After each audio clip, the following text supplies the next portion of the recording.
भारत का न्याय व्यवस्था कैसा है? एकीकृत है, स्वतंत्र है, और कैसा है? एकहरी, मतलब सिंगल हायरार्की।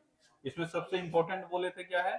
एकीकृत। ऐसे स्वतंत्र न्यायपालिका है तो तीनों इंपॉर्टेंट, तीनों जान ही रहे हो। पर अगर पूछा जाए ज्यादातर सवाल अगर एक वर्ड में बोलना हो तो क्या बोलोगे? हमारा न्याय प्रणाली एकीकृत है। ठीक है, जिसमें से मुख्य रूप से अगर तीन देखोगे कोर्ट, तो तीनों एक दूसरे के नीचे हायरार्की ऑर्डर में है। सबसे ऊपर सुप्रीम कोर्ट, उसके नीचे हाई कोर्ट, उसके नीचे जिला न्यायालय, और उसके नीचे फिर तुम्हारा अधीनस्थ न्यायालय। ठीक है, चलो।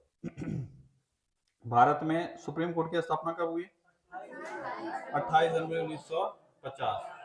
गर्मियां ज्यादा क्या है क्या जी, हमको लग रहा है? ठीक है, 28 जनवरी 1950। ब्रिटिश भारत में फेडरल कोर्ट की स्थापना कब हुई थी? 1937। ठीक है, 1935 के अधिनियम के तहत 1937 में। सुप्रीम कोर्ट की चर्चा किस भाग में की गई है? भाग 5, अनुच्छेद 124 से 147। ठीक है, सुप्रीम कोर्ट में मूल रूप से कितने न्यायाधीश थे? मूल रूप से 7। 7 मार्वे करेंगे। हम अन्य न्यायाधीश पूछे हैं, हम न्यायाधीश पूछे हैं। देखो यही गलती एग्जाम में भी होगा। ठीक है, वहां अगर तुमको नहीं कुछ पूछा है, खाली पूछा है कि कुल न्यायाधीश कितने थे या न्यायाधीश कितने थे, तो क्या बोलोगे? 8। अगर तुमसे पूछा है कि अन्य न्यायाधीश कितने थे, तब होगा 7। ठीक है, मूल रूप से तब का पूछा जाता है जब सुप्रीम कोर्ट बना था। ठीक है, ऐसे तो कई बार चेंज हुए हैं, लेकिन मूल रूप से जब सुप्रीम कोर्ट बना था, जब सुप्रीम कोर्ट बना यानी जो 26 जुलाई 1950 को सुप्रीम कोर्ट बना, मतलब घोषणा हुआ, और 28 तारीख से वो काम करना शुरू किया। तो कितने जजों के साथ? 8 जजों के साथ, एक मुख्य न्यायाधीश और 7 अन्य न्यायाधीश। याद रखोगे, पूछता है यहाँ से। ठीक है, और वर्तमान में 34 है, 33 प्लस 1। ठीक है, कब कौन से वर्ष के संशोधन के साथ? 2019 के संशोधन के साथ। ठीक है, सुप्रीम कोर्ट के न्यायाधीशों की नियुक्ति कौन करता है? शपथ कौन दिलाता है? राष्ट्रपति। अर्हताएं क्या है? 5 साल तक जेल में होना चाहिए। हमको लग रहा है ये कौन सा अर्हता बता रहा है कि 5 साल तक जेल में होना चाहिए। तभी वो जज बनेगा। अगर ये हो जाए तब तो कल से ही खून खराबा शुरू हो जाएगा। ठीक है, 5 साल तक लगातार हाई कोर्ट का जज होना चाहिए, या नहीं तो 10 साल तक एडवोकेट, या नहीं तो। ठीक है, ठीक है, चलो। मुख्य न्यायाधीश का रिटायरमेंट एज क्या है?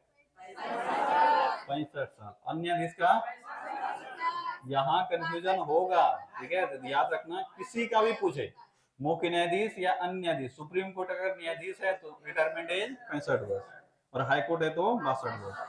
ठीक है, मुख्य न्यायाधीश का वेतन 2,80,000। अन्य न्यायाधीश का 2,50,000। ठीक है, पद विमुक्ति का हम लोग कहानी के साथ पढ़ चुके थे। ठीक है, पद विमुक्ति का आधार क्या है? पद विमुक्ति का आधार मतलब पद से हटाया जाने का आधार क्या है? दो ही केस है जिसमें हटाया सकता है, दुराचार और अक्षमता। ठीक है, याद रखोगे, इसमें अपने मन से कुछ मत बोल देना। यही 2 केस ही याद रखना है। इनको हटाए जाने का आधार क्या हो सकता है? दुराचार और अक्षमता। प्रक्रिया जानते हो क्या कहलाता है? महाभियोग। ठीक है, इस प्रक्रिया के दौरान सबसे पहले लोकसभा या राज्यसभा में एक प्रस्ताव लाया जाता है। इस प्रस्ताव को कितने लोगों का समर्थन चाहिए? लोकसभा में 100, राज्यसभा में 50। इस समर्थन के साथ प्रस्तुत किया जाएगा किसके समक्ष? अध्यक्ष के समक्ष। लोकसभा में स्पीकर के समक्ष, और राज्यसभा में राज्यसभा अध्यक्ष यानी चेयरमैन के समक्ष। ठीक है, अब वो परमिशन देंगे, हाँ हम परमिशन देते हैं कि इसको ला सकते हैं। तब परमिशन मिला, तब वोटिंग नहीं होगा। क्या होगा? जांच कमेटी का गठन होगा। और जांच कमेटी जो गठित होगा वो किस वर्ष के अधिनियम के तहत? न्यायाधीश जांच अधिनियम 1968 के तहत इसका गठन होगा। और इसमें 3 लोग होंगे। कितने लोग होंगे? 3 लोग। सुप्रीम कोर्ट का एक जज, हाई कोर्ट का एक मुख्य न्यायाधीश, और एक ऐसा कोई आदमी जो कानूनी जानकार हो। ठीक है, ये 3 लोग, और तीनों का डिसीजन कौन लेता है? अध्यक्ष। कौन होगा ये 3 आदमी, कौन डिसाइड करता है? अध्यक्ष। अगर लोकसभा में बिल आया है तो लोकसभा अध्यक्ष, सॉरी प्रस्ताव आया है तो लोकसभा अध्यक्ष, और राज्यसभा में आया तो राज्यसभा अध्यक्ष। ठीक है, अब वो जांच कमेटी अपना रिपोर्ट दे देगा, इसके बाद फिर से महाभियोग प्रस्ताव लाया जाएगा और इस बार होगा वोटिंग, और वोटिंग होगा तो अगर 2/3 बहुमत, यानी इसको बोलेंगे हम लोग विशेष बहुमत, 2/3 अवेलेबल में से और कुल में से 50% से अधिक, अगर ये कंडीशन फॉलो होता है तब वो पारित होगा, नहीं तब महाभियोग निरस्त हो जाएगा। क्या अभी तक कभी लाया गया है महाभियोग? 3 बार अभी तक लाया गया है और तीनों बार निरस्त हो गया है। पहली बार कब लाया गया था? हाँ 91। अगर 91 नहीं रहा तो क्या होगा? 93। एक्चुअल में महाभियोग पर जो वोटिंग हुआ वो किस वर्ष हुआ? 93 में। 91 में लाया गया, फिर जांच कमेटी गठित हुआ, फिर जांच कमेटी रिपोर्ट दिया और एक्चुअल वोटिंग हुआ 93 में। ठीक है, तो 91 से 93 ये प्रक्रिया चला। ठीक है, कौन थे वो जिसके खिलाफ लाया गया था? वी रामास्वामी। ठीक है, ये सब हम लोग पढ़ लेते। कहाँ के वो न्यायाधीश थे जब लाया गया था? तो हाँ, केस जो था उनका वो पंजाब के मुख्य न्यायाधीश थे, पंजाब हरियाणा हाईकोर्ट के मुख्य न्यायाधीश थे। ठीक है, चलो ये पूरा प्रक्रिया तुम लोग को याद हो गया है। अब आज हम लोग पढ़ेंगे सर्वोच्च न्यायालय का क्षेत्राधिकार। सामान्यतः हम लोग इसको 2 कैटेगरी में बांट के पढ़ते हैं, प्रारंभिक क्षेत्राधिकार और अपीलीय क्षेत्राधिकार। कोई भी कोर्ट होगा, अगर वो ऊंचा का कोर्ट है यानी हाई कोर्ट और सुप्रीम कोर्ट है, इस दोनों में से 2 क्षेत्राधिकार हम लोग को सामान्यतः पढ़ना है। एक है प्रारंभिक क्षेत्राधिकार, दूसरा है अपीलीय क्षेत्राधिकार। इस शब्द का मतलब तो सभी को समझ में आता होगा। प्रारंभिक क्षेत्राधिकार का मतलब हुआ वैसा क्षेत्र जहां से डायरेक्ट केस डायरेक्ट उस कोर्ट में जाएगा। अगर सुप्रीम कोर्ट का पढ़ेंगे तो सुप्रीम कोर्ट का, और हाई कोर्ट का पढ़ेंगे तो हाई कोर्ट। जैसे कि मान लो जमीन को लेकर एक झगड़ा हुआ, ठीक है, 2 भाइयों के बीच में। सबसे पहले ये केस कहाँ जाएगा? डिस्ट्रिक्ट कोर्ट में। कहाँ जाएगा? District court. उसके बाद कहाँ जाएगा? High court. उसके बाद कहाँ जाएगा? Supreme court. ये केस जो हाई कोर्ट से सुप्रीम कोर्ट गया, इसको कहेंगे अपीलीय क्षेत्राधिकार। क्या कहेंगे? अपीलीय क्षेत्राधिकार। लेकिन ऐसा कोई केस हो सकता है जो डायरेक्ट सुप्रीम कोर्ट में चला जाएगा, उसको कहेंगे प्रारंभिक क्षेत्राधिकार। ठीक है, अब सुप्रीम कोर्ट के मामले में थोड़ा सा यहाँ दिक्कत होता है बच्चों को समझने में। क्यों ऐसा दिक्कत होता है? क्योंकि जो प्रारंभिक क्षेत्राधिकार वर्णन किया गया है वो तो 2 ही है। कितना है? 2। इसी को 4 में बांट देते हैं, पर केस वो 2 ही हो सकता है। या तो केंद्र और राज्यों के बीच में विवाद है, या नहीं तो राज्य और राज्य के बीच में विवाद। अब इसको अलग अलग तुम तोड़ सकते हो। 2 राज्यों के बीच में विवाद, 2 या 2 से अधिक राज्यों के बीच में विवाद, केंद्र और एक राज्य के बीच विवाद, केंद्र और 1 से अधिक राज्य के विवाद। ये सब फालतू चीज है। ठीक है, इसको समझने के लिए 2 ही चीज हम लोग याद रखेंगे। क्या याद रखेंगे? केंद्र और राज्य के बीच में विवाद और राज्य और राज्य के बीच में विवाद। यही तो हो गया। राज्य राज्य बीच में, इतना तो कोई मूर्ख नहीं है यही समझेगा कि 2 राज्य के बीच में विवाद होगा तो सुप्रीम कोर्ट में जाएगा, और 2 से अधिक राज्य। अब क्या करेंगे? कहीं इंटरनेशनल कोर्ट ऑफ जस्टिस में नहीं जाना पड़ेगा। इतना कोई मूर्ख नहीं है। ठीक है, इसलिए ये याद रखोगे सभी। अगर पूछ ले एक साइड 1 राज्य है और एक साइड 4 राज्य है, दोनों के बीच में झगड़ा हुआ है, ये विवाद कहाँ जाएगा? सुप्रीम कोर्ट में, ऑब्वियस है। ठीक है, और एक साइड 1 राज्य है, एक साइड दूसरा राज्य है, तो भी कहाँ जाएगा? Supreme court. एक साइड केंद्र है और इस साइड 1 राज्य है, तो कहाँ जाएगा मामला? Supreme court. एक साइड केंद्र, इधर 5 राज्य है, तो कहाँ जाएगा मामला? Supreme court. ये सब सिर्फ याद रखना है कि जो एक्चुअल में प्रारंभिक क्षेत्राधिकार संविधान में वर्णित है वो 2 ही है। कौन कौन सा? केंद्र और राज्य के बीच में विवाद, या राज्य और राज्य के बीच में विवाद। दिक्कत यहीं से है। मूल क्षेत्राधिकार जो है ये तो है तो यही वर्णन किया हुआ, लेकिन कुछ अन्य क्षेत्र भी हैं जिसका डायरेक्ट इंपैक्ट, मतलब डायरेक्ट केस कहाँ जाता है? सुप्रीम कोर्ट में, लेकिन ये अलग जगह वर्णित है, इसीलिए कंफ्यूजन होता है हमेशा। अगर तुमसे कभी भी पूछ ले और 4 ऑप्शन ऐसा दे दे जो तुमको सारा लगे, जैसे कि हम बताते हैं मामला, जैसे पूछ लिया तुमसे मौलिक अधिकार का हनन सुप्रीम कोर्ट का मूल क्षेत्राधिकार में आता है कि नहीं आता है, आप अगर ऐसे पूछेगा तो आंसर करोगे हाँ। लेकिन अगर कभी एग्जाम में पूछ लिया कि निम्न में से संविधान में वर्णित सुप्रीम कोर्ट के मूल क्षेत्राधिकार में क्या आता है? राज्य और केंद्र के बीच में विवाद, मौलिक अधिकार के हनन वाला केस, ठीक है, राष्ट्रपति और उपराष्ट्रपति का चुनाव संबंधी मामला, इनमें से कोई नहीं। अब आंसर क्या करोगे? मारवे करेंगे।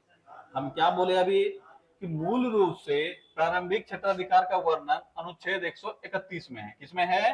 अनुच्छेद 131। किसमें वर्णित है? अनुच्छेद 131। मूल रूप से अगर पूरा प्रारंभिक क्षेत्राधिकार सुप्रीम कोर्ट का पूछा जाए, ये अनुच्छेद 131 में वर्णित है, और इसमें 2 ही चीज वर्णन किया गया है। क्या क्या चीज किया गया है? भारत संघ तथा 1 या 1 से अधिक राज्य या यूटी के बीच में विवाद होगा तब, या नहीं तो राज्य और 2 राज्य या 3 राज्य जो भी होगा, या यूटी हो जाएगा, इस सब के बीच विवाद होगा तब। यही मामला सिर्फ वर्णित है अनुच्छेद 131 में। बाकी सब जो क्षेत्र है वो सब अलग अलग जगह वर्णित है। कहीं ये नहीं लिखा गया है ये सुप्रीम कोर्ट के मूल क्षेत्राधिकार के अंदर आएगा। नहीं समझ में हम क्या बोलना चाह रहे हैं? जैसे कि कोई भी हम एक चीज लेते हैं, जैसे कोई एक मामला लेते हैं, कहीं एक जगह लिखा हुआ है और उसी के ऊपर लिखा हुआ है ये मूल क्षेत्राधिकार में आएगा, पर दूसरा कोई और चीज है जिसको हम जान रहे हैं कि ये सुप्रीम कोर्ट का चीज है, पर ये कहीं लिखा हुआ नहीं है। जैसे कि मौलिक अधिकार का अगर हनन हुआ तो तुम डायरेक्ट सुप्रीम कोर्ट में जा सकते हो, ये भी तो सुप्रीम कोर्ट का मूल क्षेत्राधिकार है, पर क्या ये संविधान के इस अनुच्छेद में लिखा गया है क्या? तो आंसर है नहीं। तो अगर इन चारों में से हमको चुनना होता तो क्या चुनते हैं हम? राज्य और केंद्र के बीच में विवाद, या राज्य और राज्य के बीच में विवाद रहेगा वो। हम फिर से पूरा चीज रिपीट करते हैं जो बोले हैं, यहाँ गलती होगा एग्जाम में कभी भी इस तरह से पूछा तो। जितना चीज यहाँ से लेकर यहाँ तक पढ़ेंगे सब प्रारंभिक क्षेत्राधिकार ही है। क्या है? प्रारंभिक क्षेत्राधिकार। पर संविधान में प्रारंभिक क्षेत्राधिकार के लिए एक अनुच्छेद है, उस अनुच्छेद का नाम है 131, और अनुच्छेद 131 में कहा गया है कि अगर दो राज्यों के बीच में विवाद होता है, या दो से अधिक राज्यों के बीच में विवाद होता है, या राज्य और यूटी के बीच में विवाद होता है, या यूटी यूटी में विवाद होता है, या केंद्र और राज्य के बीच में विवाद होता है, इन सारे मामलों को ही हम प्रारंभिक क्षेत्राधिकार मानेंगे। अब सवाल ये उठता है तो मौलिक अधिकार का हनन वाला मामला क्या हुआ? राष्ट्रपति उपराष्ट्रपति के बीच में चुनाव मतलब का जो चुनाव संबंधी मामला है वो सब क्या हुआ? ये सब भी मूल अधिकार माना जाता है। नहीं समझ में आया? वर्णन तो नहीं किया गया है, पर ये सब भी क्या माना जाता है? मूल अधिकार। तो पढ़ोगे तुम इसी तरीके से। अगर हमको इन सब के बीच में भी कभी चुनना पड़ जाए कि मौलिक क्षेत्राधिकार कौन सा है, इसका मतलब वो किसका चर्चा कर रहा है? अनुच्छेद 131। या कभी तुमसे पूछ ले कि निम्न में से कौन सा मौलिक क्षेत्राधिकार का वर्णन अनुच्छेद 131 में है, तब याद रखोगे यही वाला केस खाली आएगा जहां संघ और राज्य के बीच में विवाद या राज्य और राज्य के बीच में विवाद होगा। बाकी सबका अनुच्छेद अलग अलग है। तो मौलिक अधिकार में और प्रारंभिक क्षेत्राधिकार में और क्या क्या सकता है? मौलिक अधिकार की रक्षा। जानते हो अनुच्छेद 32 कौन सा अनुच्छेद है? अनुच्छेद 32 के तहत सुप्रीम कोर्ट हमारे मौलिक अधिकार का रक्षा करता है रिट जारी करके। ठीक है, तो क्या रिट जारी करना सुप्रीम कोर्ट का मूल क्षेत्राधिकार है कि नहीं है? बिल्कुल है। ठीक है, लेकिन ये अनुच्छेद 131 में वर्णित नहीं है। क्या ये क्लैरिटी मिला इस चीज का? अगर तुमसे कभी पूछ ले कि बताओ मौलिक अधिकार की रक्षा करना क्या सुप्रीम कोर्ट का मूल अधिकार है, तो आंसर है हाँ है। लेकिन क्या ये लिखा हुआ है अनुच्छेद 131 में? आंसर है नहीं। इसका अनुच्छेद कौन सा है? 32। तो हम लोग मानेंगे कि ये है उसी का। जैसे तुम्हारे पिताजी का जो प्रॉपर्टी है, तुम इकलौते बेटे हो, ठीक है, उनका संतान इकलौता है, तो ऑब्वियस उनका प्रॉपर्टी किसका होगा? तुम्हारा। पर क्या लिखा हुआ है तुम्हारे नाम से? है नहीं है। ठीक सेम उसी तरह का केस है। तो मौलिक अधिकार का रक्षा करने का कर्तव्य किसका है? सुप्रीम कोर्ट का। पर मौलिक अधिकार यानी तुम्हारे पास अगर 2 कट्ठा जमीन है तुम्हारे नाम से, तो अगर तुमसे कोई पूछेगा तुम्हारे पास कितना जमीन है, तो पिताजी का जमीन जोड़ के बोलोगे, अपना ही जमीन खाली बोलोगे? अगर तुम्हारे पास कितना है ये पूछा तो अपना ही बोलोगे। पर अगर ये कोई देखना चाहेगा तुम्हारे पास 2 कट्ठा तुम्हारा है और 20 बीघा पिताजी का है, वो 20 बीघा भी एक्चुअली में किसका है? तुम्हारा ही है। तो अब बोलोगे, तुम कोई बोलेगा कि इसके पास तो 20 बीघा 2 कट्ठा है, पर तुम बोलोगे नहीं, वास्तविक रूप से इसमें 2 कट्ठा ही मेरा है, वो सब तो एक्स्ट्रा है जो कि मेरा ही होगा। ठीक है, वैसे ही ये सब अधिकार भी सुप्रीम कोर्ट का ही है, लेकिन वास्तविक रूप से जो मूल प्रारंभिक क्षेत्राधिकार में वर्णन किया हुआ है वो कितना का है? यही 2-4। इसको 4 बना दिया है, लेकिन हम 2 ही में लिखेंगे। क्या ये पूरा कॉन्सेप्ट क्लियर हुआ? पहला अन्य में से पहला क्या जाएगा? मौलिक अधिकार की रक्षा। इसके बाद है राष्ट्रपति और उपराष्ट्रपति का चुनाव विवाद। जानते हो अनुच्छेद 71 के तहत कौन सा अनुच्छेद है? अनुच्छेद 71 के तहत यह कहा गया है कि राष्ट्रपति और उपराष्ट्रपति के चुनाव संबंधी कोई भी विवाद हो वह कौन सुलझाएगा? Supreme court सुलझाएगा। जब ये सिर्फ और सिर्फ सुप्रीम कोर्ट ही सुलझा रहा है, इसका मतलब ये मूल अधिकार में आएगा, सुप्रीम कोर्ट के मूल अधिकार में। पर क्या अनुच्छेद 131 में वर्णित है? नहीं, 131 में 2 ही चीज वर्णित है। देखो कंफ्यूजन यहीं से शुरू हुआ है, नहीं तब कोई कंफ्यूजन नहीं होता। ये संविधान लिखने के समय में ये गड़बड़ी हो सकता है हुआ है, जहां जो मिला लिख दिया, जो जो टॉपिक मिला है।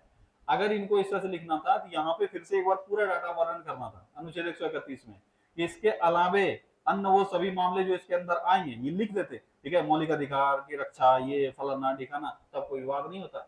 लेकिन अनुच्छेद 32 में क्या लिखा गया है? क्या ये सर्वोच्च न्यायालय का मौलिक अधिकार है? नहीं लिखा गया है, लेकिन हम लोग जानते हैं कि उसके मूल अधिकार में आता है। इसीलिए सवाल भी कभी पूछा जाएगा कि बताओ मौलिक अधिकार की रक्षा क्या सर्वोच्च न्यायालय के मूल अधिकार के अंतर्गत आएगा? तो आंसर है हाँ आएगा। पर क्या अनुच्छेद 131 के अंतर्गत आएगा? तो आंसर है नहीं आएगा। 131 में कितने मूल अधिकार वर्णित हैं? 2 या 4 जो भी रहेगा, कितना तो नहीं पूछेगा, कौन कौन सा वर्णित है वो पूछा जाएगा। मामला क्या है, केंद्र और राज्य के बीच में मामला, या नहीं तो राज्य और राज्य के बीच में मामला। ठीक है, चलो इसके बाद है अवमानना का केस, जानते हो अनुच्छेद 119 सॉरी 129, इसमें कहा गया है 129 में कहा गया है कि सुप्रीम कोर्ट एक अभिलेखीय न्यायालय होगा, और अगर सुप्रीम कोर्ट का कोई अवमानना करता है तो वो उसको दंड भी देगा। ठीक है, तो अवमानना का केस ये भी डायरेक्ट सुप्रीम कोर्ट में जा सकता है कि अगर कोई कोर्ट का अवमानना किया है तो डायरेक्ट सुप्रीम कोर्ट में जा सकता है, कोई बड़ी बात नहीं, इसलिए ये भी इसके मूल क्षेत्राधिकार में आएगा। इसके बाद है केस का एक हाई कोर्ट से दूसरे हाई कोर्ट में, या ठीक है, या क्षेत्रीय न्यायालय से हाई कोर्ट में ट्रांसफर। अब ये भी सुप्रीम कोर्ट करता है, कई बार क्या करता है, सुप्रीम कोर्ट के पास ये भी अधिकार है कि वो फलाने हाई कोर्ट से केस उठाकर कहां भेज दे, दूसरे हाई कोर्ट में। ये भी डिसीजन कौन लेता है, सुप्रीम कोर्ट। अब इसके लिए तुम अपील कर सकता है कि हम रिक्वेस्ट करते हैं सुप्रीम कोर्ट से कि फलाना हाई कोर्ट में मेरा विवाद जो चल रहा है ये उस हाई कोर्ट में नहीं हो, ये कहां चले आए, ये फलाने हाई कोर्ट में चले जाए। अभी रिसेंटली शायद इसी तरह का विवाद था मनीष कश्यप वाला। मनीष कश्यप पे 2 जगह केस हुआ था, बिहार में और तमिलनाडु में। ये रिक्वेस्ट डाले थे, ठीक है, कि मेरा तमिलनाडु वाला केस कहां ट्रांसफर हो जाए, ये बिहार में ट्रांसफर हो जाए। ये कौन डिसाइड करेगा, सुप्रीम कोर्ट। और शायद किया भी था, ठीक है, हमको अभी एग्जैक्टली नहीं पता है, शायद किया गया था कि तमिलनाडु से इनका केस कहां ट्रांसफर किया गया, बिहार में, शायद ऐसा मामला हुआ था। ठीक है, ये भी कौन कर सकते हैं, सुप्रीम कोर्ट। तो क्या ये सुप्रीम कोर्ट में डायरेक्ट ये केस जा सकता है कि नहीं जा सकता है, हमको ट्रांसफर करवाना है, जा सकता है, ये भी इनका मूल क्षेत्राधिकार हो गया। ठीक है, इसके बाद है परामर्श दात्री अधिकार। परामर्श दात्री अधिकार जानते हो कौन सा अनुच्छेद में है, 100 बोलो 37 नहीं 143 किसमें है, 143। परामर्श दात्री अधिकार, सुप्रीम कोर्ट से राष्ट्रपति परामर्श मांगते हैं, सुप्रीम कोर्ट उनको परामर्श देता है, ये इनको कहते हैं परामर्शदात्री अधिकार। क्या कहते हैं, परामर्शदात्री अधिकार। ठीक है, तो क्या ये भी इनका मूल अधिकार हुआ, बिल्कुल है, मूल क्षेत्राधिकार में ही आता है। ठीक है, और किस अनुच्छेद में वर्णित है, 143 में, कि राष्ट्रपति किसी भी मामले पर सुप्रीम कोर्ट से सुझाव मांग सकते हैं। सुप्रीम कोर्ट दे ना दे ये सुप्रीम कोर्ट पे डिपेंड करता है, और राष्ट्रपति ले ना ले राष्ट्रपति पर डिपेंड करता है, लेकिन ये प्रावधान है कि जब भी राष्ट्रपति चाहे सुप्रीम कोर्ट से सुझाव मांग सकते हैं। ठीक है, किस अनुच्छेद में कहा गया है, 143। ये भी इनका कहीं ना कहीं मूल क्षेत्राधिकार में ही आएगा। इसके बाद है पुनर्विचार का अधिकार। ठीक है, पुनर्वलोकन का अधिकार या पुनर्विचार का अधिकार, जानते हो अनुच्छेद 137 कौन सा है, 137। इसमें यह कहा गया है कि सुप्रीम कोर्ट का जो फैसला है उसके ऊपर तो कोई है ही नहीं, सुप्रीम कोर्ट चाहे जो फैसला सुना दे, सुप्रीम कोर्ट से ऊपर कोई नहीं है, तो कौन करेगा रिव्यू सुप्रीम कोर्ट का, तो सुप्रीम कोर्ट खुद करेगा। ठीक है, और ये कौन सा अनुच्छेद में कहा गया है, 137 में, कि सुप्रीम कोर्ट अपने ही दिए गए फैसलों पर पुनर्विचार कर सकता है। ठीक है, तो ये भी इनका मूल क्षेत्राधिकार में ही आएगा। ये सारे अन्य मूल क्षेत्राधिकार हैं, लेकिन मुख्य रूप से मूल क्षेत्राधिकार यही वर्णित करता है। क्या पूरा कॉन्सेप्ट समझ में आया। अब आते हैं अपीलीय क्षेत्राधिकार। ठीक है, अपीलीय क्षेत्राधिकार मतलब ये तो सिंपल है, इसमें कुछ ज्यादा पूछता भी नहीं है, और मतलब इसमें तुमको बहुत ज्यादा डिफिकल्टी है भी नहीं। हाई कोर्ट के किसी भी तरह का मामला से अगर तुम असंतुष्ट हो तो तुम कहां चले जाओगे, सुप्रीम कोर्ट मामला, चाहे वह संवैधानिक गतिरोध का हो, या फौजदारी केस हो, या नहीं तो सिविल मामला हो, यानी दीवानी मामला हो। दीवानी मामला क्या होता है, जमीन विवाद। क्या होता है दीवानी मामला, जमीन विवाद या नहीं तो तुमसे संबंधित, जैसे शादी विवाह डाइवोर्स, ये सब वाला केस होगा, ये सब हो गया दीवानी। फौजदारी क्या हो गया, क्रिमिनल कोर्ट। ठीक है, जो क्राइम वाला चीज होता है इसको बोलते हैं फौजदारी। और अगर कहीं पे संविधान की व्याख्या में प्रॉब्लम है तो वो मामला क्या कहलाएगा, संवैधानिक मामला। ये तीनों प्रकार का मामला हाई कोर्ट के डिसीजन के बाद कहां अपील किया जा सकता है, सुप्रीम कोर्ट में अपील किया जा सकता है। ठीक है, ये हो गया अपीलीय क्षेत्राधिकार। क्या ये दोनों क्षेत्राधिकार क्लियर हो गया, बोलो। अगर पूछा जाए अपीलीय क्षेत्राधिकार का वर्णन कहां से कहां तक है, तो अनुच्छेद 132 से लेकर 136 तक, अनुच्छेद 132 से 136 तक। ठीक है, तो याद रखोगे। तो प्रारंभिक क्षेत्राधिकार का चर्चा कहां है, अनुच्छेद 131 में, और इसमें सिर्फ 2 ही तरह का मामला है, केंद्र और राज्य के बीच का मामला या राज्य और राज्य के बीच का मामला। बाकी सब मामला जो है वो मानते हैं हम लोग ये मूल क्षेत्राधिकार है, अलग अलग जगह वर्णित है। अपीलीय क्षेत्राधिकार में अलग अलग चीजें, इसमें बहुत कुछ लिखा गया है, तो सोच सकता है कि 132 से लेकर 136 तक चीजें लिखी गई है तो काफी अलग अलग मामले होंगे, पर वो उतना कॉम्प्लिकेशन में जाना नहीं है। सिर्फ इतना ही याद रखना है, हाईकोर्ट के किसी भी तरह के फैसलों के विरुद्ध सुप्रीम कोर्ट में अपील किया जा सकता है। सामान्यतः यही है, कुछ केसों को छोड़कर सामान्यतः यही मामला है। ठीक है, आ जाओ वापस। सर्वोच्च न्यायालय से संबंधित कुछ अन्य तथ्य हैं जो कि स्टैटिक का पोर्शन है, इसको अच्छे से याद रखना। ठीक है, पहला चीज अगर तुमसे पूछा जाए कि बताओ सर्वोच्च न्यायालय के प्रथम मुख्य न्यायाधीश यानी प्रथम सीजीआई कौन थे? ठीक है, हरिलाल जे कानिया। क्या नाम था? हरिलाल। ठीक है, हरिलाल जे कानिया। ठीक है, जे कानिया। नाम एक्चुअली में हरिलाल ही है। ठीक है, इसको कई जगह हीरालाल लिखा जाता है, हम लोग पढ़ते भी हैं हीरालाल।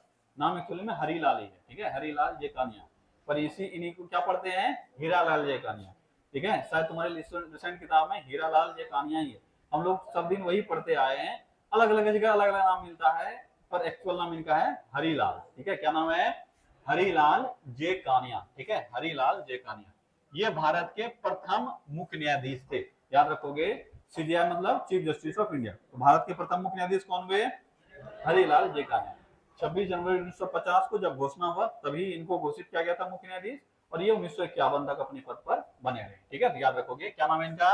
हरिलाल जे कानिया या हीरालाल जे कानिया, जो बोलना है बोल सकते हो। ठीक है, इसके बाद है प्रथम महिला सुप्रीम कोर्ट की जज। ध्यान दोगे, सुप्रीम कोर्ट की अभी कोई भी मुख्य न्यायाधीश महिला नहीं बनी है, मतलब सुप्रीम कोर्ट के मुख्य न्यायाधीश के पद पर बैठने वाली कोई महिला नहीं है। ठीक है, ये याद रखोगे।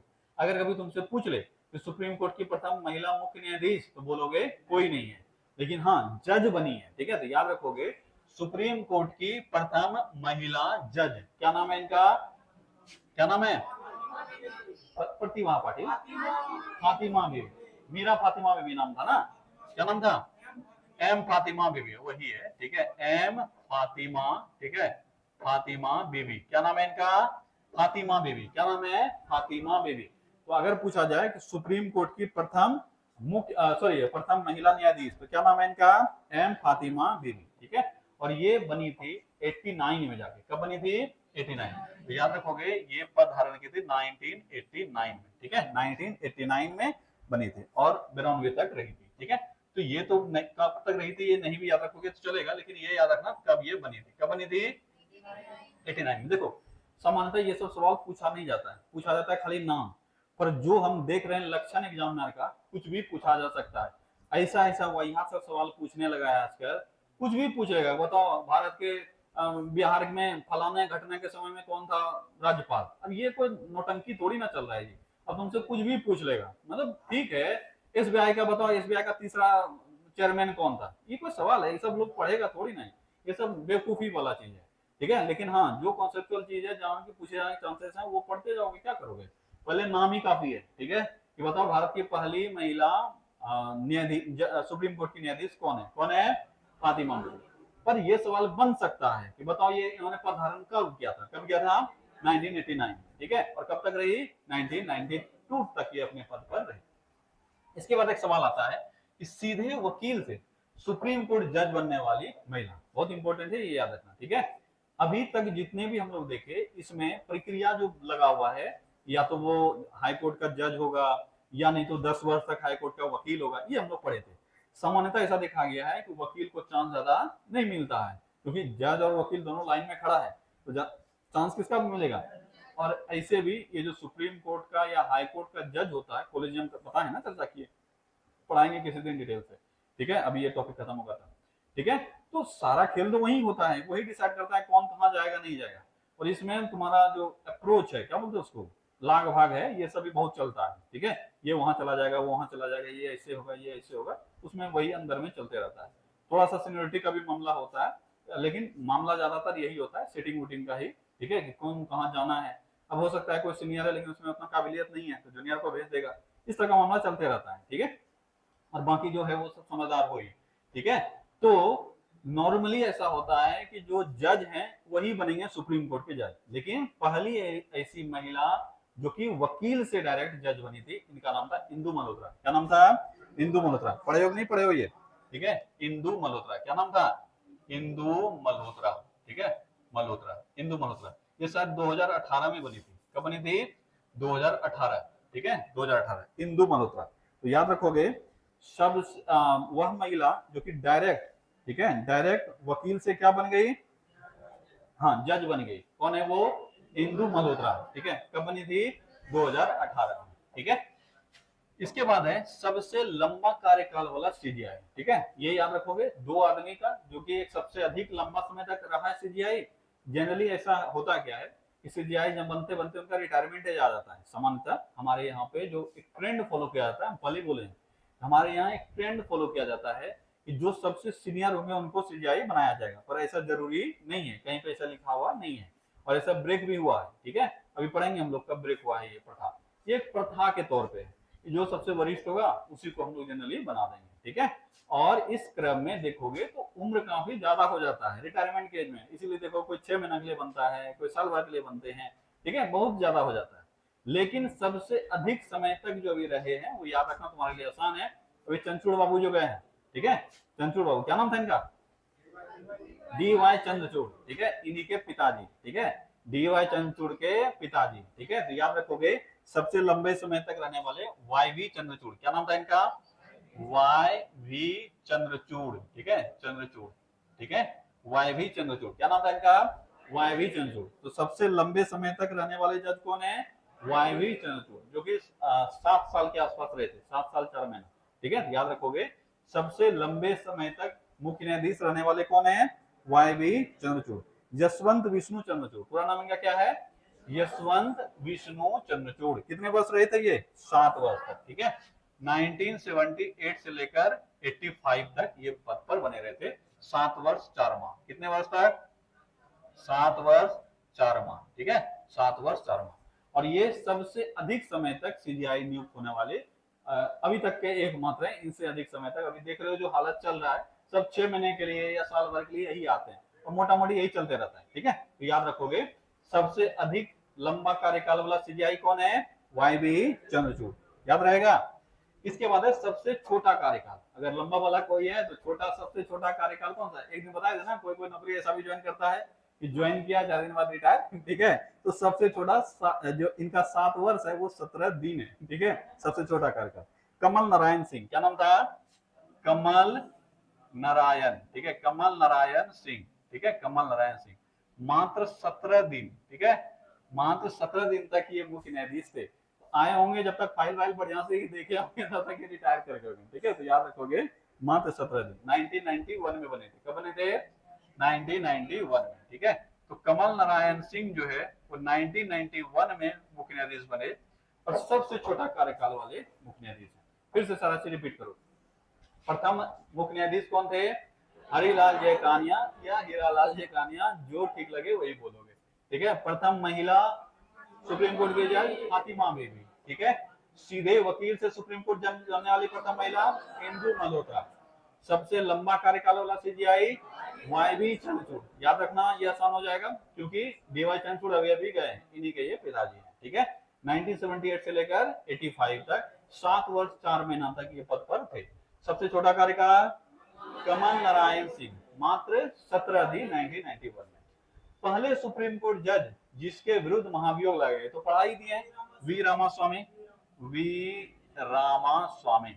ये अब लग रहा होगा कि हाँ ये अपना है, पुराना आदमी है, ठीक है। और इनका जो केस था वो 1991 से लेकर 93 तक चला, ठीक है, 1991 से 93 तक। और जब इनके खिलाफ जो केस था वो कब का था, जब ये पंजाब हाई कोर्ट के मुख्य न्यायाधीश थे, ठीक है। चलो क्या बोल रहे हैं, अभी होने वाला है, अभी हुआ नहीं है, अभी होगा, अभी आई बिल आया ही है अभी।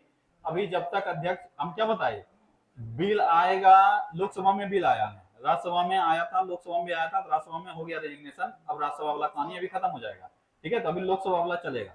अब लोकसभा अध्यक्ष जो है वो परमिशन देंगे, परमिशन अभी रिव्यू में है, अभी वो पढ़ रहे हैं, परमिशन देंगे, उसके बाद क्या होगा, 3 सदस्य जांच कमेटी गठित होगा, इसके बाद फिर प्रक्रिया चालू होगा। अगर ऐसा हो गया तो 3 पढ़ाए हैं और ये क्या हो जाएगा, चौथा। ये हम उस दिन भी चर्चा किए, तुम क्लास आईवी नहीं करता है तो कहां पढ़ेगा जी है? चलो, तो पहले सुप्रीम कोर्ट जज जिसके विरुद्ध महाभियोग लगाया गया था कौन है, वो वी रामास्वामी।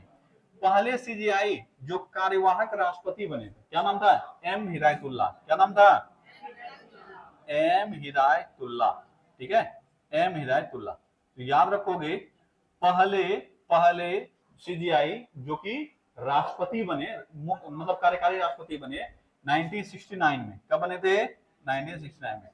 पता है कि कैसे बने थे, क्या कारण था, किस अनुच्छेद में इसका चर्चा किया गया, ये बताओ। अनुच्छेद 70, ठीक है। अगर ये पूछा जाए किस अनुच्छेद के तहत बने थे, तो अनुच्छेद 70 के तहत। अनुच्छेद 70 में कहा गया है कि अगर किसी कारणवश राष्ट्रपति और उपराष्ट्रपति दोनों का पद रिक्त हो जाए तो राष्ट्रपति का, क्योंकि राष्ट्रपति की कुर्सी हम लोग खाली नहीं छोड़ सकते हैं, ठीक है, तो राष्ट्रपति का कार्यभार किसको सौंपा जाएगा, सुप्रीम कोर्ट के मुख्य न्यायाधीश को। अगर संजोग से ये भी टपक लेते हैं, ठीक है, या अनुपस्थित रहते हैं, तो सीनियरिटी में जो लिस्ट बना हुआ है, पैनल बना हुआ रहता है, उसी में से सौंपा जाएगा। जनरली इतना दूर जाएगा नहीं, ठीक है। अब एकमात्र यही केस है जब ऐसा हुआ था, अब फिर दोबारा कभी होगा भी नहीं। बोलोगे यहाँ क्यों हुआ था, तो भारत के तीसरे राष्ट्रपति, क्या नाम था, जाकिर हुसैन। भारत के तीसरे राष्ट्रपति जाकिर हुसैन, उनका पद पे रहते हुए मृत्यु हो गया था, ठीक है। तो जाकिर हुसैन की जब मृत्यु हुई उस समय में उपराष्ट्रपति थे वीवी गिरी। कौन थे, वीवी गिरी। तो राष्ट्रपति का कार्यभार किसको मिल गया, वीवी गिरी को, ठीक है।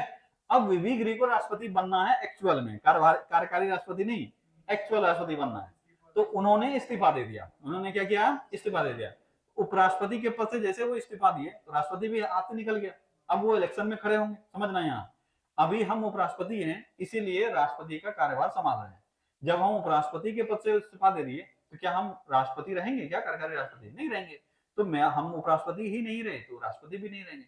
अब ये क्यों दिए थे इस्तीफा, क्योंकि इनको राष्ट्रपति चुनाव में खड़ा होना था और उस समय में क्लियर नहीं लिखा हुआ था कहीं कि अगर कोई आदमी ऐसे पद पर है तो उनको इस्तीफा देने की आवश्यकता नहीं है, जो लोक सेवा का हो, जो लाभ का पद नहीं हो। लाभ का पद जो है ये काफी संदिग्ध पद है कि क्या शामिल होगा कि नहीं होगा। तो सुप्रीम कोर्ट ने उसको डिफाइन किया है, वैसा कोई पद जैसे नेता का पद हो गया, मंत्री का पद हो गया, ठीक है, या उपराष्ट्रपति का पद हो गया, ये सारे पद लाभ का पद नहीं है, क्योंकि तो समाज सेवा कर रहा है भाई। ये सब लाभ का पद थोड़ी ना है।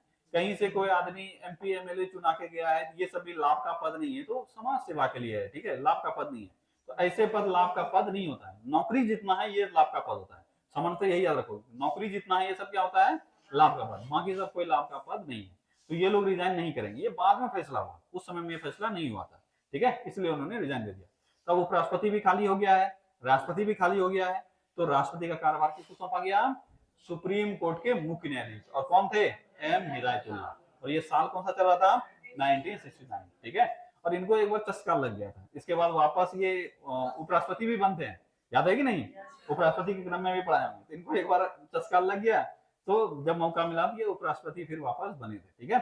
और भारत के पहले मुस्लिम मुख्य न्यायाधीश भी कौन थे, एम हिदायतुल्लाह। तो इनके नाम मतलब काफी सारे खिताब हैं।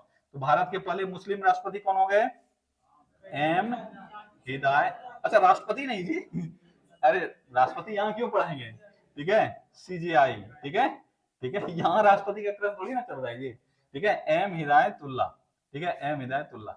यही सब गलती होता है, ठीक है। तो भारत के प्रथम Muslim CJI, chief justice of India, कौन है, एम हिदायतुल्लाह। और यही पहले कार्यकारी सीजीआई भी थे। हमारे संविधान में कार्यकारी सीजीआई का भी चर्चा किया गया है। अगर किसी कारणवश सीजीआई यानी चीफ जस्टिस ऑफ इंडिया का पद खाली हो जाता है तो उनके जगह पे दूसरों को भी मौका मिलेगा, ठीक है। और वहां तो डेप्यूटी सीजीआई का चर्चा है ही नहीं, क्या है हमारे संविधान में, कहीं तो नहीं। तो अनुच्छेद 126 में कहा गया है कि अगर चीफ जस्टिस ऑफ इंडिया का पद खाली होता है, रिक्त होता है किसी कारणवश, या वो उस समय में अवेलेबल नहीं है, मतलब वो क्या बोलते हो, अपने कार्य करने में समर्थ नहीं है, तो उनके जगह पे कार्यकारी सीजीआई नियुक्त होंगे। किसमें कहा गया है, 126। और आधिकारिक रूप से पहले कार्यकारी सीजीआई भी कौन नियुक्त हुए थे, एम हिदायतुल्लाह। काफी सारे रिकॉर्ड इनके नाम पे है, ठीक है, तो याद रखोगे। और सीजीआई आगे चल के उपराष्ट्रपति भी बने, कौन बने, एम हिदायतुल्लाह। ये कार्यकारी राष्ट्रपति, मतलब हर एक पद का ये मजा ले चुके हैं, ठीक है, एम हिदायतुल्लाह, याद रखोगे। भारत के प्रथम दलित सीजीआई, याद रखोगे। अभी जो हम लोग पढ़े थे ये मुस्लिम थे, कौन थे, मुस्लिम सीजीआई, कौन हुए, एम हिदायतुल्लाह। तो प्रथम दलित सीजीआई कौन है, बताओ, बालाकृष्णन करके कोई है, क्या नाम है इनका, हाँ केजी बालाकृष्णन। क्या नाम है, केजी बालाकृष्णन। क्या नाम है, केजी बालाकृष्णन, केजी बालाकृष्णन, ठीक है, कृष्णन। तो भारत के प्रथम दलित सीजीआई कौन है, केजी बालाकृष्णन। यानी भारत के प्रथम दलित मुख्य न्यायाधीश कौन हुए, केजी बालाकृष्णन। भारत के प्रथम मुस्लिम मुख्य न्यायाधीश एम हिदायतुल्लाह। भारत के प्रथम दलित मुख्य न्यायाधीश केजी बालाकृष्णन, ठीक है। पीआईएल लाने वाले सीजीआई, ये तो पहले पढ़ चुके तुम लोग, पीएन भगवती। क्या नाम है इनका, PN भगवती, ठीक है, PN भगवती, इन्हीं के प्रयासों से ही PIL लाया गया है, ठीक है, PN भगवती, ठीक है। तो PIL लाने वाले CI, या जब PIL आया था उस समय में 1980s के समय में ये आया था, और उस समय में CGI कौन थे? PN भगवती, ठीक है। पहली बार CGI की नियुक्ति में प्रथागत वरिष्ठता का सिद्धांत त्यागा गया। यही हम चर्चा किए थे पहले भी कि हमारे यहाँ पे CGI की नियुक्ति में वरिष्ठता का सिद्धांत है, यानी जो सबसे वरिष्ठ है उनको नियुक्त करेंगे, पर ऐसा कोई कंडीशन है नहीं, याद रखोगे ये चीज। तो जनरली इसको फॉलो किया जाता है, लेकिन पहली बार इस सिद्धांत को तोड़ा गया 1973 में। कब तोड़ा गया? 1973 में, ठीक है। तो याद रखोगे 1973 में पहली बार AN रे नाम के न्यायाधीश हुए। कौन हुए? ठीक है, AN रे, ठीक है, AN रे CGI बने थे, ठीक है। तो CGI कौन नियुक्त हुए? AN रे। CGI कौन नियुक्त हुए? AN रे। और शायद ऊपर से 3 को छोड़कर ये चौथे थे, जिस कारण से इनसे ऊपर जितने थे गुस्सा में वो तीनों रिजाइन कर दिए थे, ठीक है। अरे ऑब्वियस है ना भाई, ये बेइज्जती हुआ ये, ठीक है, कि भाई सीनियर बैठा हुआ है जूनियर को बना दिया। ये सब थोड़ा बहुत पॉलिटिक्स में ये सब हो जाता है, ठीक है। तो याद रखोगे 1973 में अपना पसंदीदा CGI हो, इसके लिए वरिष्ठता के सिद्धांत को त्यागा गया। अब एक्चुअल कारण क्या है वो सभी जान रहे हो, लेकिन सैद्धांतिक कारण कुछ और होंगे, ठीक है। खैर हम लोग यहाँ पे आएंगे कि संविधान में तो कहीं लिखा हुआ नहीं है कि जो सबसे वरिष्ठ है वही बनेगा, इस कारण से मन है अपना, ठीक है। और इस वक्त 1973 में AN रे को CGI बनाने के लिए वरिष्ठता का सिद्धांत पहली बार त्यागा गया, ठीक है। इसीलिए कभी तुमसे पूछा गया क्या इसके बाद भी? तो जनरली ऐसा फिर वापस शायद नहीं हुआ है, ठीक है। इसलिए यही एग्जाम में बार पूछा जाता है, बताओ वरिष्ठता के सिद्धांत का अपवाद क्या है? तो अपवाद में तुमको यही याद रखना है जब पहली बार त्यागा गया था। कौन है? 1973 और AN रे, ठीक है। सोचो ना कितना गुस्सा आया होगा, जो इससे सीनियर जो 3 थे वो तीनों रिजाइन कर दिए, बट रहे नहीं करेंगे हम फालतू में, इसके जूनियर के नीचे रह के हम काम करेंगे, ठीक है, इसलिए वो लोग रिजाइन कर दिए। चलो इसके बाद, अच्छा नाम वाला कहानी खत्म हो गया सर, एक बार पूरा नाम वाला रिपीट करो। प्रथम मुख्य न्यायाधीश हरिलाल जेकानी, थोड़ा अजीब लगता है ना, ठीक है। प्रथम महिला सुप्रीम कोर्ट जज M फातिमा बीवी, ठीक है। सीधे वकील से सुप्रीम कोर्ट जज बनने वाली पहली महिला इंदु मल्होत्रा, कब बनी थी? 2018 में। सबसे लंबा कार्यकाल वाला CGI YV चंद्रचूड़, 7 वर्ष 4 माह 1978 से 85। सबसे छोटा कार्यकाल वाला CGI कमल नारायण सिंह, मात्र 17 दिन, ठीक है, 1991 में। पहले सुप्रीम कोर्ट जज जिसके विरुद्ध महाभियोग लाया गया V रामा स्वामी, 1991 से 1993 के बीच में ये प्रक्रिया चला था, ठीक है। फाइनल वोटिंग कब हुआ? 1993 में, ठीक है। पहले CGI जो कार्यवाहक राष्ट्रपति बने M हिदायतुल्लाह, ठीक है, 1969 में। किसके मृत्यु पर? जाकिर हुसैन के मृत्यु पर। और किसके पद त्याग पर? VV गिरी के पद त्याग पर। ध्यान देना शब्द पे, अगर वहां शब्द के साथ खेल नहीं पाया तो एग्जाम में गलती हो जाएगा। किसके मृत्यु पर पूछा जाए तो राष्ट्रपति जाकिर हुसैन के मृत्यु पर। और किसके पद त्याग पर? तो उपराष्ट्रपति VV गिरी के पद त्याग पर ये बने थे, ठीक है। कि हाँ नहीं, ये उस समय में हाईकोर्ट के मुख्य न्यायाधीश थे जब उन पर केस, मतलब जो केस का मामला था। लेकिन जब ये केस हुआ इन पर, उस समय ये सुप्रीम कोर्ट के जज थे। नहीं समझ में आया? हाईकोर्ट के मुख्य न्यायाधीश हैं तो सुप्रीम कोर्ट के जज तो बन सकते हैं ना। तो ये पहले 90 में ये हाईकोर्ट के मुख्य न्यायाधीश थे, पंजाब हाईकोर्ट के मुख्य न्यायाधीश। अब ये चले गए कहाँ? सुप्रीम कोर्ट, ठीक है। लेकिन केस तो पीछा नहीं छोड़ेगा, केस तो पीछे ही रह गया। उसी मामले को लेकर इन पर महाभियोग चला गया। समझ में आया कि नहीं समझ में आया? अगर तुमसे पूछा जाए ये जिस वर्ष का मामला था उस मामले के समय में ये कहाँ के न्यायाधीश थे, तो पंजाब एंड हरियाणा हाईकोर्ट के मुख्य न्यायाधीश थे। लेकिन 91 में कहाँ शिफ्ट हो गए? सुप्रीम कोर्ट है। और सुप्रीम 91 में लाया गया। इस अभी कौन क्या है? ये सुप्रीम कोर्ट के न्यायाधीश। लेकिन जब का केस है तब ये क्या थे? पंजाब और हरियाणा के मुख्य न्यायाधीश। समझ में आया मामला? ठीक है, चलो इसके बाद हम लोग कहां पहुंचे थे? भारत के प्रथम मुस्लिम CGI कौन है? M हिदायतुल्लाह।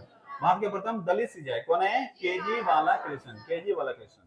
PIL लाने वाले CGI PN भगवती। ये सब इंपॉर्टेंट है, इससे सवाल कई बार एग्जाम में आ चुके हैं, इसलिए अच्छे से याद रखोगे। पहली बार CGI की नियुक्ति में जो प्रथागत है वरिष्ठता का सिद्धांत वो त्यागा गया। कब? 1993। और इससे कौन बने थे CGI? AN रे बने थे, ठीक है। चलो संविधान का व्याख्याकार व संरक्षक किसको माना जाता है? सुप्रीम कोर्ट को, ठीक है। ये सब तो पढ़ा रखे हैं, सुप्रीम कोर्ट को। संविधान में कहीं पर भी कोई विवाद होगा, कहीं पर भी कोई ऐसा शब्द जो क्लियर नहीं है, इसको व्याख्या करने का प्रावधान है, किसको दिया गया है? Supreme court. इसीलिए कई बार तुम देखोगे कि संसद और सुप्रीम कोर्ट के बीच में गतिरोध हो जाता है जब तुम्हारे सरकार में कोई मनबड़वा पीएम आएगा, ठीक है, कोई भी हो। अगर मनबड़वा पीएम समझते हो किसको कहते हैं? मनबड़वा का मतलब नहीं, ऐसे नाम नहीं ले सकते हैं किसी का। मनबड़वा पीएम का मतलब ये हुआ जिसके लिए देश का हित से ज्यादा अपना बात इंपॉर्टेंट हो जाए। ये काफी खतरनाक होता है, ठीक है। देखो डेमोक्रेसी का मतलब क्या है?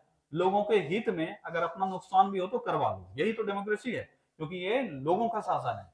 लेकिन कुछ ऐसे पीएम होंगे जो अपने हित के लिए देश को बर्बाद कर देंगे। ऐसे भी पीएम हुए हैं और होते रहेंगे, ठीक है। जब ऐसे पीएम बनेंगे तब सुप्रीम कोर्ट से उनका क्या होने लगेगा? धीरे धीरे टकरार, क्योंकि सुप्रीम कोर्ट में अगर उनका नियुक्त किया हुआ जज है तब तो सब मक्खन जैसा चलेगा।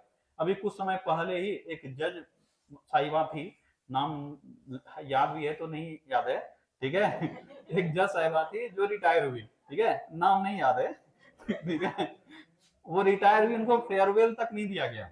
और उन पर जब से सुप्रीम कोर्ट में आई हुई थी, ऐसा कहा गया है, ठीक है, उनका अगर इतिहास निकाल के देखोगे वो किसी पार्टी की वकील रह चुकी है। अब समझ के देखना, किसी पार्टी के वो वकील रही हुई है, उसके बाद वो जज बनी उस क्षेत्र में। काफी सारे ऐसे फैसला हुए जो संबंधित पार्टी को फैसला मतलब फायदा पहुंचाने के लिए हुआ। उसके बाद सुप्रीम कोर्ट में जब भी कोई केस इस मामला का होता था जहां पे पार्टी पॉलिटिक्स चीज हो, सारा केस किसके पास जाता था? उन्हीं के पास। और फैसला जानते हो क्या होगा? इस कारण से सुप्रीम कोर्ट में वकीलों के बीच में इतना ज्यादा नफरत था उनको लेकर, उनका जब विदाई हुआ तो उनका फेयरवेल तक नहीं दिया गया उनको। सोच सकता है, ये बेइज्जती है ना एक न्यायाधीश का। इसलिए कहा जाता है ये सब पद निष्पक्ष है, लेकिन अगर कोई पार्टी के लिए कोई काम करने लगे तो अलग बात है, ठीक है। नाम हमको याद नहीं है। हाँ क्या लाया था? हाँ हाँ हाँ हाँ बिल्कुल आए थे, लेकिन चला कहाँ वो? तो 2014 में लाया गया, 15 दिन ग्रस्त हो गया, तो चला कहाँ? नहीं नहीं देख, जज की नियुक्ति के लिए था, समझो इस चीज को। वो तो बहुत हद तक जज को कंट्रोल करने के लिए आ गया था, पर हमेशा हम क्या बोले कि संविधान का अंतिम व्याख्याता कौन है? Supreme court. और अगर कोई कानून लगेगा सुप्रीम कोर्ट को खतरनाक है, इसलिए तो बोल रहे हैं कि अगर सुप्रीम कोर्ट जेन्युइन हुआ तो देश में खराबी बहुत दिन तक नहीं चल सकती है, ध्यान देना, अगर सुप्रीम कोर्ट ताकतवर हुआ तो। लेकिन अगर सुप्रीम कोर्ट के जज, यही तो हम पहुंच रहे थे यहीं तक, कि अगर सुप्रीम कोर्ट के जज भी तालवा चटने वाले लोग होने लगे तब तो खत्म हो जाएगा ना, न्याय व्यवस्था ही ध्वस्त हो जाएगा। जैसे अभी तुम देख रहे हो हर एक डिपार्टमेंट पे इल्जाम लग रहा है, कहीं ना कहीं कुछ ना कुछ तो गड़बड़ी होगा। इलेक्शन कमीशन पे इतना इल्जाम लग रहा है, कहीं ना कहीं कुछ तो विवाद होगा। और इसका जीता जाता एग्जाम्पल पढ़ रहे हो, इसका मतलब थोड़ी गंवार है तुम लोग कुछ भी बोल देगा समझ लोगे। जब तुम नियुक्ति में ही घपला कर दिया है तो ऑब्वियस है होगा ही। जैसे मान लो अगर हमको कुछ नियुक्त करना होगा और हम अपना आदमी कहीं नियुक्त कर देते हैं तो ऑब्वियस है ना घपलाबाजी होगा ही। अभी चीफ जस्टिस नहीं है, क्या नाम है, चीफ इलेक्शन कमिश्नर के नियुक्ति में या इलेक्शन कमिश्नर की नियुक्ति में एक टीम बना जिसमें 3 लोग होते हैं। कौन कौन होते हैं भैया? एक होंगे प्रधानमंत्री, एक होंगे कैबिनेट मंत्री और विपक्ष के नेता। पहले क्या था इसमें जो सुप्रीम कोर्ट ने डिसाइड किया था? एक प्रधानमंत्री, ठीक है, एक चीफ न्याय मतलब सीजीआई मुख्य न्यायाधीश और तीसरा विपक्ष का नेता। अब 3 अलग अलग फील्ड का हो गया, हुआ ना। विपक्ष का नेता कभी सरकार के साथ आएगा नहीं और मुख्य न्यायाधीश कभी गलत फैसला होने नहीं देगा। यानी 3 अलग अलग फील्ड के लोग हैं, समर्थन मिलेगा तीनों का तभी कोई बनेगा, नहीं तो नहीं बनेगा। इसलिए ये मिलता नहीं था, क्योंकि जानते हो जब सरकार मतलब गलत काम करने लगती है तो उसको लगने लगता है कि मेरे साथ कोई बढ़िया आदमी खड़ा नहीं होगा। और ऑब्वियस है सुप्रीम कोर्ट से डर था कि सुप्रीम कोर्ट हम जिसको बनाना चाहेंगे वो आरोपी आदमी है या मेरे फेवर में काम करता है, सुप्रीम कोर्ट बोलेगा इसको हटाओ, ऐसा आदमी लाओ जो निष्पक्ष रहे, ठीक है, उसमें मेरा पत्ता नहीं गलेगा, इसलिए उसी को हटा दो। क्योंकि संसद के पास अधिकार है, वो बिल लाकर कुछ भी बदल सकता है, तो बदल दिया। सुप्रीम कोर्ट के द्वारा बनाए गए कानून को क्या कर दिया? बदल दिया, वो भी आनंद फानंद में, ठीक है। और इसमें ऐसे 2 लोग शामिल कर दिए जो अपना ही आदमी है। इसलिए इल्जाम जो लगता है वो गलत नहीं है कि अभी जो भी इलेक्शन कमीशन जाएगा वो सरकार के समर्थन में होगा ही होगा। जब नियुक्ति वही करके भेज रही है तो क्यों नहीं होगा भाई, ठीक है, क्यों नहीं होगा, होगा ही होगा। अगर नियुक्ति ही उसी के द्वारा हो रही है इसमें कौन सा इल्जाम है? ऐसा थोड़ी ना कोई बुरा बात बोल रहे हैं या कोई इल्जाम लगा दिए। जिस आदमी को हम ही नियुक्त करेंगे और बोलेंगे कि तुम मेरे खिलाफ कोई डिसीजन ले लो, संभव ही नहीं है। तो अगर हम नियुक्त नहीं करना चाहते हैं तो हमको ऐसे लोगों से नियुक्ति करवाना होगा जिसका सरकार से डायरेक्ट संबंध ना हो। तब होता कि पहले जैसे चल रहा था, एक मुख्य न्यायाधीश होगा, ठीक है, एक विपक्ष का नेता होगा और एक सरकार का नेता होगा, चलो तीनों का समर्थन वाला कोई आदमी आएगा, तब ठीक ठाक चलता। फिर वापस आओ, ठीक है। तो संविधान का व्याख्याकार और संरक्षक किसको माना जाता है? सुप्रीम कोर्ट को। अगर कहीं संविधान में कुछ गड़बड़ी लगी, किसी को कुछ चीज समझ में नहीं आ रहा है, तो सुप्रीम कोर्ट ही अंतिम फैसला सुनाएगा। इसलिए तुम देखा कि संविधान में ये कहीं नहीं लिखा गया है कि संविधान में मूल ढांचा में परिवर्तन होगा कि नहीं होगा, कितना बदलाव हो सकता है। तो फिर सुप्रीम कोर्ट ने समझाया 1973 में, कौन सा केस था? केशवानंद भारती केस में सुप्रीम कोर्ट ने लोगों को ये समझाया, सांसद को ये समझाया, ऐसा ही नौटंकी चला था उसमें भी, कुछ भी चेंज कर दो, जो मन है वो सारा चेंज कर दो। तो सुप्रीम कोर्ट समझाया कि ढेर नौटंकी नहीं चलेगा, हमारे पास अधिकार है, संविधान का व्याख्या हम करेंगे, तुम लोग नौटंकीबाजी कर रहा है, ठीक है। और हम संविधान का व्याख्या करते हैं कि तुमको संशोधन करने का अधिकार है, किसके पास है? संसद के पास। तुम संशोधन करोगे लेकिन संविधान के मूल ढांचा में परिवर्तन नहीं आना चाहिए। अब ये सुप्रीम कोर्ट को द्वारा व्याख्या किया गया, अब संसद और बन गया, क्योंकि सुप्रीम कोर्ट को टाल नहीं सकता इसके बाद को, ऐसा नहीं बोल सकता सुप्रीम कोर्ट इस फैसला को हम निरस्त करते हैं, ऐसा नहीं हो सकता, तो संविधान ही खत्म हो जाएगा अगर कोई सरकार ऐसा करने लगेगी। लेकिन बहुत हद तक लोग कंट्रोल करने का प्रयास करता है कि सुप्रीम कोर्ट को ही बांध देंगे, ढेर होशियार बनेगा, ले नया कानून बना देंगे। क्यों? क्योंकि सुप्रीम कोर्ट के लिए भी कानून कौन बनाएगा? संसद। सुप्रीम कोर्ट के लिए भी कानून बनाएगा संसद, तो कानून बना के उसको बांध देगा, पर फिर भी सुप्रीम कोर्ट पास अधिकार है, उस कानून को क्या कर सकता है? निरस्त। अब ये जो मामला है ये सारा अनुच्छेद 142 का है। किसका मामला है? अनुच्छेद 142। तो सरकार अगर बहुमत में आई, जो भी सरकार तुमको लग रहा है कि निरंकुश है, वो अगर बहुमत में कभी भी आई तो सबसे पहले वो कोशिश यही करेगी कि हम अनुच्छेद 142 को निरस्त करें। समझ में आया? अगर अनुच्छेद 142 निरस्त हो जाता है तो सुप्रीम कोर्ट कोई भी डायरेक्ट हस्तक्षेप कानून मामले में नहीं कर पाएगा, ठीक है, क्योंकि अभी उसके तहत एक्सट्रीम पावर है, किसी भी मामले को उठाकर लेकर नया कानून बना दिया, ठीक है, ऐसा नहीं कर सकता। लेकिन फिर भी संविधान से देश चलता है, जब भी कोई सरकार निरंकुश हुई है उसका बहुत बुरा हाल हुआ है। इंदिरा गांधी का तुम देख ही लिया क्या हालत हुआ है, क्योंकि जब कहीं पे भी हो कोई भी आदमी एक सीमा तक, अभी सुन रहे हैं जैसे चाइना में शी जिनपिंग का हालत खराब हो रहा है, वहां के लोग जो है मतलब पार्टी मतलब ऐसे मतलब माहौल बन गए, इसका हालत धीरे धीरे खराब हो रहा है। अब एक्चुअल में क्या हो रहा है नहीं हो रहा नहीं पता, लेकिन सुन रहे हैं कि इसका पॉलिटिकली हालत खराब हो रहा है। वैसे ही हर जगह होता है। अभी तुम देखा जगदीप धनखड़ साहब, ये बीजेपी के समर्थक हैं, ऐसा नहीं है, लेकिन कुछ मामलों में ये मतलब बोल देते हैं, तो इनका हालत क्या हुआ तुम देख लिया, मतलब जबरदस्ती इनको रिजाइन देना पड़ा। हकीकत यही है, जबरदस्ती इनको रिजाइन देना पड़ा, नहीं तब क्या मामला था? भी कोई मामला नहीं था, ठीक है। एक दिन पहले आप सब चीज ठीक ठाक थे और डायरेक्ट सामने आप रिजाइन कर दे देते हैं, तो ये बहुत गंभीर मामला है। पर जानते हो ऑफिशियल चीज जो भी होता है होने। चलो आ जाओ। तो संविधान का व्याख्याकार और अंतिम संरक्षक किसको माना जाता है? सुप्रीम कोर्ट को। एक अभी हम लोग ही चर्चा किए थे लाभ का पद, ठीक है। हमारे संविधान में कई जगह पे लाभ का पद लिखा हुआ है कि फलाने पोस्ट पर खड़ा होने के लिए लाभ के पद पे नहीं होना चाहिए। अब सवाल ये उठा, वो लाभ का पद होगा क्या? ये कैसा लाभ आप कह रहे हैं? हम 2 टका कमा रहे हैं वो भी लाभ है, ठीक है, मेरे घर में खेत है हम उससे भी इनकम कमा रहे हैं वो भी लाभ है। ये लाभ का मतलब क्या हुआ? इस लाभ के पद को डिफाइन किसने किया है? सुप्रीम कोर्ट ने। संविधान में इसकी व्याख्या नहीं है। सवाल तुमसे यही पूछेगा कि निम्न में से लाभ के पद की व्याख्या कहाँ मिलती है? संविधान में मिलती है, सुप्रीम कोर्ट के वाद में मिलती है, या इस तरह का केस? तो क्या आंसर हो जाएगा? सुप्रीम कोर्ट के द्वारा, ठीक है। किसने व्याख्या किया है? सुप्रीम कोर्ट ने। याद रखोगे, लाभ के पद का व्याख्या संविधान नहीं करता है। कौन किया है इसका व्याख्या? सुप्रीम कोर्ट, ठीक है। सुप्रीम कोर्ट की सामान्य भाषा क्या है? अंग्रेजी। क्या है? अंग्रेजी। अंग्रेजी या हिंदी? अंग्रेजी। सुप्रीम कोर्ट की सामान्य भाषा अंग्रेजी। अनुच्छेद 348, अनुच्छेद 348, सुप्रीम कोर्ट की सामान्य भाषा क्या होगी? अंग्रेजी। और इस अंग्रेजी में ही तुमको सब काम करना होगा, ठीक है। इसीलिए कोई भी केस अगर होता है, अगर तुम दूसरे भाषा में लिखे हो या हिंदी में भी लिखे हो, तो सुप्रीम कोर्ट में जाने से पहले तुमको क्या करना पड़ेगा? सर अंग्रेजी में अनुवाद करना पड़ेगा। वहां जो बहस भी चलेगा वो किसमें चलेगा? अंग्रेजी में। हाँ, ये डिपेंड करता है तुम्हारे न्यायाधीश पर, अगर वो हिंदी में कंफर्टेबल है वो बोल देंगे हिंदी में डिस्कस करो, कोई दिक्कत नहीं है। क्योंकि कोर्ट के अंदर सबसे बड़ा अधिकारी कौन होता है? मुख्य न्यायाधीश है तो वो, नहीं तो जो बैठे हुए जज हैं। अगर वो बोलेंगे कि हिंदी में बात कर सकते हो तो बात कर लो, कोई दिक्कत नहीं है। लेकिन सामान्य ये पद्धति नहीं, सामान्य रूप से भाषा जो होगी वो क्या होगी? अंग्रेजी। सारा कागजी कार्रवाई किसमें होगा? अंग्रेजी, ठीक है। लेकिन अन्य जो कोर्ट है वहां का जो स्थानीय भाषा है उसको भी प्रेफरेंस दिया जाता है। जैसे बिहार में जाओगे तो यहाँ पे हाईकोर्ट में हिंदी भी तुम्हारा भाषा को तवज्जो दिया जाता है। लेकिन अगर मुख्य न्यायाधीश बोल दिया सिर्फ अंग्रेजी में होगा तो तुम इसको काट नहीं सकते हो, ठीक है। याद रखोगे सुप्रीम कोर्ट की सामान्य भाषा अंग्रेजी, अनुच्छेद 348, ठीक है। सेवानिवृत्ति के बाद सुप्रीम कोर्ट जज वकालत कर सकते हैं, हाँ या नहीं?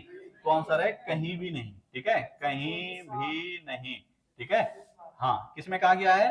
124 के साथ में अनुच्छेद, ठीक है, अनुच्छेद 124 7 में। अनुच्छेद सब हम पहले पढ़ा रखे हैं, ठीक है। और तुम लोग को अभी होमवर्क भी देने वाले हैं। अभी सुप्रीम कोर्ट खत्म होगा, हाई कोर्ट खत्म होगा, तुम लोग को जब नोट्स मिल जाएगा हम 2 पेज एक्स्ट्रा दिलवाएंगे, उसमें तुमको हाई कोर्ट और सुप्रीम कोर्ट और हाई कोर्ट का पूरा अनुच्छेद लिखना है, यानी यहाँ पे भी तुम अटैच करोगे। तो ये तुम्हारे ऊपर काम छोड़ रहे हैं, क्योंकि हम सारा पढ़ा रखे हैं और हम चेक भी करेंगे, ठीक है। तो अभी पहले एक बार पढ़ लो, उसके बाद अपना नोट्स से निकाल के यहाँ पे कॉपी करोगे, ठीक है। चलो, तो सुप्रीम कोर्ट के जो भी न्यायाधीश होंगे, अगर वो रिटायर हो जाते हैं तो कहीं पे भी देश में वो प्रैक्टिस नहीं कर पाएंगे, तो याद रखना। हाई कोर्ट में फिर है वो कर सकते हैं, वहां वो नहीं करेंगे जहां पे वो सर्विस किए हैं, इसके अलावा वो कर सकते हैं, सुप्रीम कोर्ट में कर सकते हैं। लेकिन सुप्रीम कोर्ट का कोई भी न्यायाधीश कहीं पर भी देश में कहीं पे भी प्रैक्टिस नहीं कर सकता। ध्यान देना, जॉब का हम चर्चा नहीं कर रहे हैं, हम किसका चर्चा कर रहे हैं? प्रैक्टिस का, यानी वकालत नहीं कर सकते हैं, बाकी वो तो और बन ही सकते हैं कुछ भी, ठीक है। चलो, अब यहां तक का मामला खत्म हुआ। एक टॉपिक है तदर्थ न्यायाधीश। क्या है? तदर्थ न्यायाधीश। इसका चर्चा हम पहले भी अनुच्छेद में किए हैं। कौन सा अनुच्छेद है? 127। तदर्थ न्यायाधीश यानी एडहॉक जज, यानी एक्स्ट्रा जज। क्या होता है ये? एक्स्ट्रा जज, ठीक है। तदर्थ न्यायाधीश यही हुआ। तो कब नियुक्त होता है तदर्थ न्यायाधीश? अगर ये पूछा जाए तो जब भी सुप्रीम कोर्ट का कोई मान लो कार्रवाई चल रहा है, तो केस बहुत सारा है, अलग अलग पैनल बना हुआ है, उसमें कोरम पूरा नहीं हो पा रहा है, तो कोरम समझते हो ना, न्यूनतम सदस्य, ठीक है। अगर पूरा नहीं हो पा रहा है तो जितना उसको चाहिए उतना एडहॉक जज नियुक्त कर देगा, ठीक है। नियुक्त करने का अधिकार किसके पास है? तो याद रखोगे, प्रेसिडेंट के पास। किसके पास? प्रेसिडेंट के पास। लेकिन प्रेसिडेंट नहीं करते हैं, कौन करता है? सीजीआई। कौन करता है? Chief justice of India. President के पूर्व अनुमति से। अगर इसलिए पूछा जाए कि नियुक्त कौन करता है? CGI, chief justice of India. तदर्थ न्यायाधीशों की नियुक्ति कौन करता है? सीजीआई। लेकिन सीजीआई अपने मन से नहीं करेगा, किसके परमिशन से करेगा? राष्ट्रपति। इसलिए ये पूरा सेंटेंस याद रखना जरूरी है। अगर एक वर्ड में कोई पूछ गया तो बोलोगे सीजीआई, लेकिन पूरा याद रखोगे। सीजीआई किसके पूर्व अनुमति से? राष्ट्रपति के पूर्व अनुमति से सीजीआई नियुक्त करेगा तदर्थ न्यायाधीश, ठीक है, याद रखोगे। तदर्थ न्यायाधीश मतलब एक्स्ट्रा न्यायाधीश। किस अनुच्छेद में? 127। कहां से प्रेरित है? फ्रांस से। कहां से प्रेरित है? फ्रांस से। अगर पूछा जाए कि हमारे यहाँ पे नियुक्त होने वाले तदर्थ न्यायाधीश किस देश के प्रणाली से संबंधित है? किससे है? फ्रांस। फ्रांस से संबंधित है, ठीक है। कब नियुक्त किया जाता है? जब न्यायालय के किसी सत्र में गण पूर्ति यानी कोरम पूरा न हो रहा हो, ठीक है, तब हम लोग तदर्थ न्यायाधीश नियुक्त करते हैं। किसे नियुक्त किया जाता है? हाई कोर्ट के जज को। याद रखोगे, हाई कोर्ट का जज होना चाहिए, उसमें से कोई भी जज जो कि अनुकूल है सुप्रीम कोर्ट में जज बनने लायक, यानी उसमें अनुकूलित देखा जाएगा है कि नहीं है। यानी मान लो अगर 2 जज है, एक का सर्विस 10 साल से ऊपर हो चुका है और एक 5 साल वाला है, किसको नियुक्त करेगा? 10 साल से ऊपर वाला। तो ऐसे लोग, या 5 साल वाला है तो 5 साल वाला, दूसरा है 2 साल वाला, किसको करेगा? 5 साल वाला। इस तरह के वहां पे देखे जाते हैं हम किसको नियुक्त कर सकते हैं, कौन से केस के लिए कौन एलिजिबल है। ये सारा कौन देखता है? ये सब चीफ जस्टिस ऑफ इंडिया के निगरानी में देखा जाता है, ठीक है। कौन नियुक्त करता है? राष्ट्रपति के पूर्व अनुमति से सीजीआई यानी चीफ जस्टिस ऑफ इंडिया। क्या तदर्थ न्यायाधीश समझ में आ गया? अंग्रेजी में इसको क्या कहते हैं? एडहॉक जज, ठीक है, याद रखो। क्या सुप्रीम कोर्ट का सारा मामला समझ में आया? ठीक है, पहले हम लोग सुप्रीम कोर्ट के बारे में पढ़े, आज हम लोग अधिकार मतलब क्षेत्राधिकार पढ़े, और बाकी जो अनफैक्ट्स हैं वो सब भी हम लोग पढ़ लिए। मोटा मोटी यहाँ से यहाँ तक तुम्हारा सुप्रीम कोर्ट के बारे में सब चीज कंप्लीट हो गया। एक बार फटाफट रिपीट कर लो। सुप्रीम कोर्ट के क्षेत्राधिकार को हम लोग सामान्यतः कितने भागों में बांटते हैं? 2 भागों में, प्रारंभिक क्षेत्राधिकार और अपीलीय क्षेत्राधिकार। प्रारंभिक क्षेत्राधिकार एक्चुअल में कौन कौन सा है? 2 ही तरह का मामला, केंद्र और राज्य के बीच का मामला या राज्य के बीच का मामला। किस अनुच्छेद में इसका वर्णन है? 131। इसके अलावा संविधान के अलग अलग क्षेत्रों में कुछ कुछ चीजें हैं जो कि इसके प्रारंभिक क्षेत्राधिकार के अंदर आते हैं, लेकिन मूल रूप से वर्णित नहीं है। कौन कौन सा है?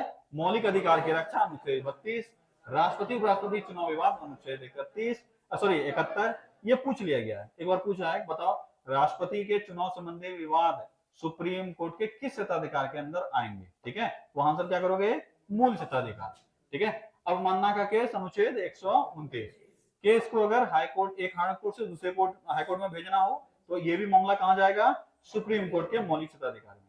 परामर्शदात्री अधिकार अनुच्छेद 143, ठीक है, और पुनर्विचार का अधिकार अनुच्छेद 137, ये सब मूल क्षेत्राधिकार में आता है, ठीक है। अपीलीय क्षेत्राधिकार वो सभी मामले जो कि हाई कोर्ट से सुप्रीम कोर्ट में भेजे जा सकते हैं, इसी को कहते हैं अपीलीय क्षेत्राधिकार।